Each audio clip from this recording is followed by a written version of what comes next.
السلام علیکم ورحمۃ اللہ وبرکاتہ۔ نحمدہ ونصلی ونسلم علی حبیبہ الکریم۔ معزز سامعین کرام، فتنہ اعظم دجال زمانہ رافضی خبیث وسیم رضوی کا قرآن مقدس کی 26 آیات مقدسہ کو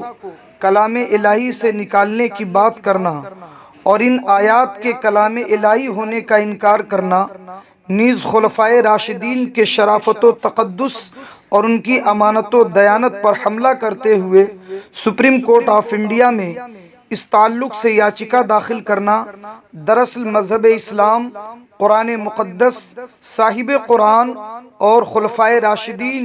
بلکہ خود اللہ رب العزت کی شان اقدس میں کھلی ہوئی توہین و تنقیص ہے، جسے کوئی بھی صاحب ایمان کبھی بھی قطعاً برداشت نہیں کر سکتا۔ اس خبیث کے اس عمل سے ملک کے امن و امان کو شدید خطرہ لاحق ہو گیا ہے۔ اس لیے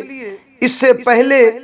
کہ ملک کے امن و امان کو غارت کرنے والا کوئی فتنہ پیدا ہو جائے، ہم حکومت ہند سے پرزور مطالبہ کرتے ہیں کہ ایسے دریدہ دہن اور گستاخ لوگوں کو فوراً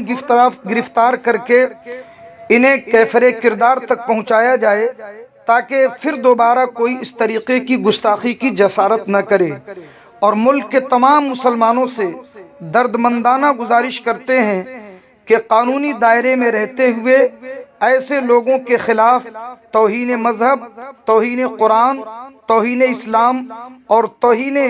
رب العالمین کے تعلق سے مانہانی کا دعویٰ کریں، مانہانی کا کیس اس کے خلاف دائر کریں، تاکہ ایسے لوگوں کو قرار واقعی سزا مل سکے اور پھر کوئی اس طرح سے اسلام کے خلاف بھونکنے کی جسارت نہ کرے۔